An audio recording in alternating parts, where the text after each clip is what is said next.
Fall of an Empire is a real-time grand strategy game set in a low fantasy world. You play as the newest and perhaps last emperor of the world's largest empire, who has just usurped the throne and now has to manage the rebellious governors, weakened military, unruly population, and spiraling costs. Before we get into it, I do want to mention that I did receive a review copy of the game, which may colour my perspective. Let's start by talking about politics. In Fall of an Empire, characters play a major role. They are governors, generals, court members, and of course rulers.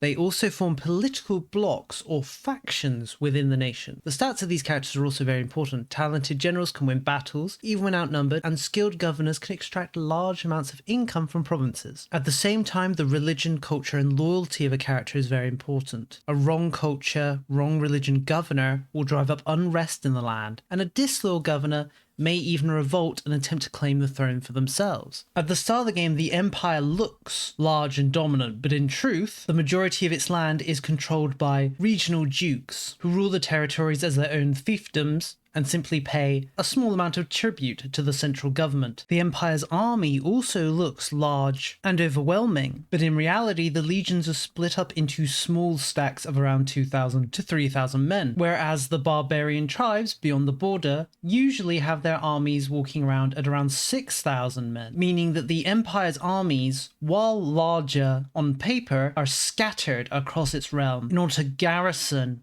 its large territories, allowing the barbarians to not just fight the empire, but to easily overwhelm its border defences unless the empire can bring together its legions quickly. On the economic side of things, every settlement in the game produces something, whether it's something simple like grain or wood, or something more valuable like iron. There are also many resources that can be created through buildings. Many resources are needed for the production of units.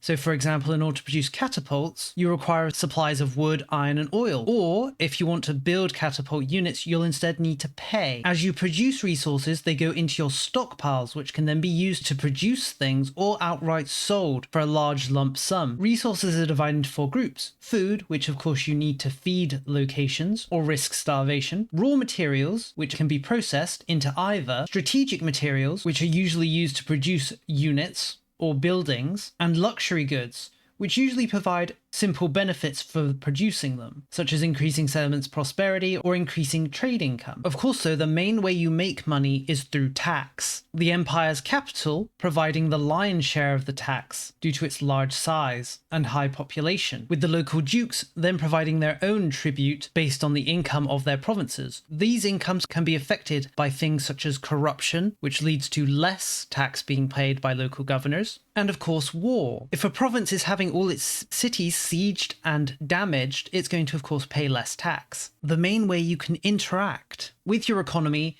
is through policies and edicts, where you can increase or decrease commitment to certain policies. For example, cutting army funding, which will of course decrease the cost of your army upkeep but decrease the effectiveness of your army, or strengthening the imperial bureaucracy, which increases the tax efficiency but decreases governor loyalty. Then you have policy decisions. These are actions that take time to implement but provide bonuses. For example, enforcing cultural assimilation or forcing religious conversions, which take around 3,000 days each and cost a large lump sum, but forcibly convert large sections of the empire to your culture and religion, which will help decrease unrest. You then also have actions like reforming the administration to stamp out corruption, or hosting grand festivals to decrease unrest further. On the military side of things, as discussed, the empire's armies are rather weak despite its large size, and very costly. At the start of the game, you don't have enough money to even create a single legion of the smallest size, and have nowhere near the income and resources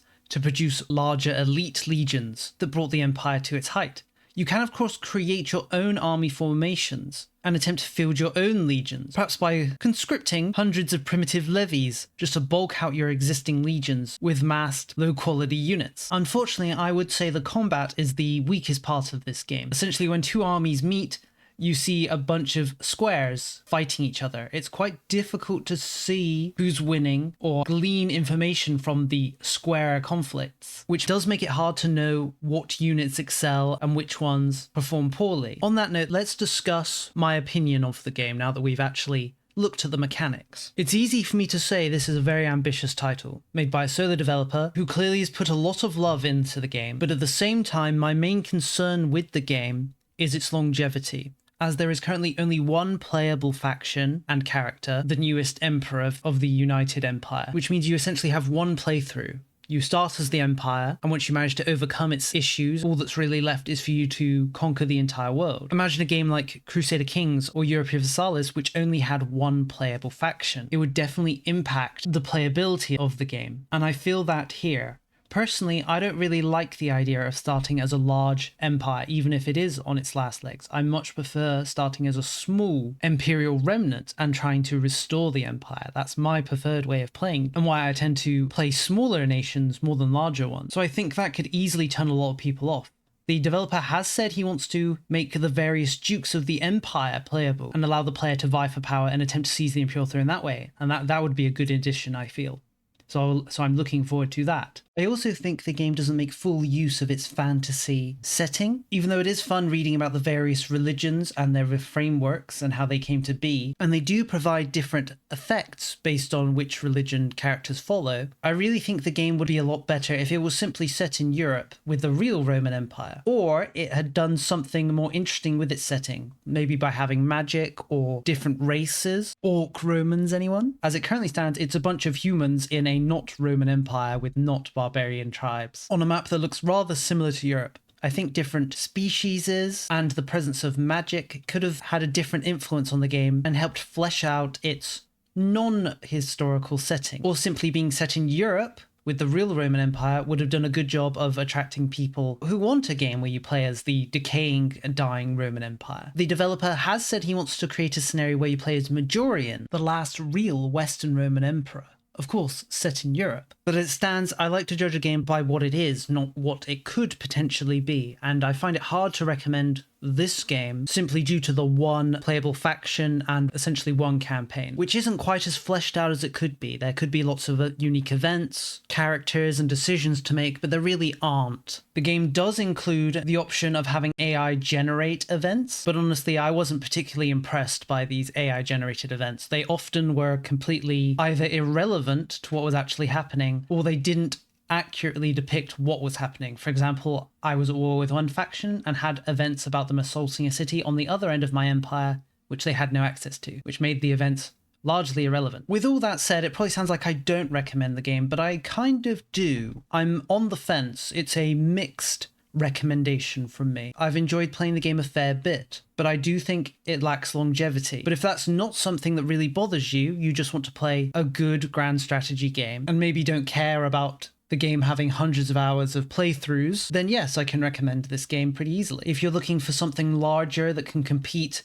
with Europa Universalis, then no, it's going to be much harder to recommend it, as it simply doesn't have the amount of content that EU does. There's also an absence of research and tech. The Empire is going to start and end as it is. You're never really going to progress, or invent new things, or discover new technologies. Even if you do spend the time of conquering the whole map, your empire will be the same technologically and use the same units and have access to the same buildings as it does at the start of the game. The game also has a large amount of AI generated content, which isn't really surprising due to it's a single developer project. A lot of the characters and a lot of the art has been generated via AI. So if you hate AI, it's easy to see why you wouldn't want to bother at all with this game. The final thing to talk about is the price, that being 25 British pounds, 29 euros, or $30, which honestly I think is a little steep for what the game has to offer. At the very least, I don't think I would buy this game at that price, which puts it at around half the price of EU5. Maybe that's just my innate cheap nature talking. I know I said that I don't like recommending a game on what it could be, but I will mention that the developer has been very diligent in updating the game. When it first released, the game was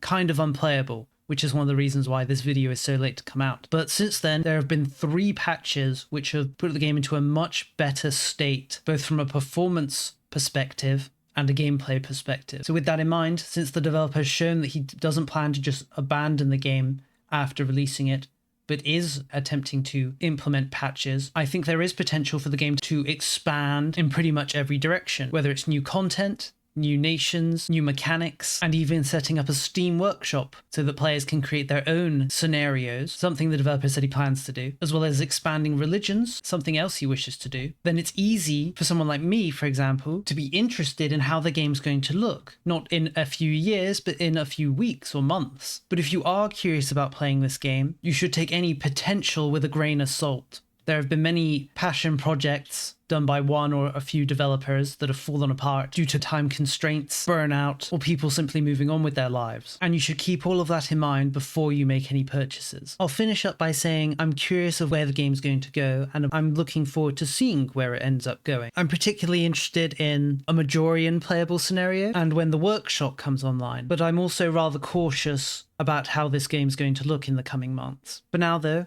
this is the end of the video. I do hope it was helpful to you, either to inform you about the game or to inform your decisions on making a purchase of the game. I would love to hear your thoughts on it, whether you've played it or not, so don't hesitate to leave a comment. Thank you again for watching, and see you next time.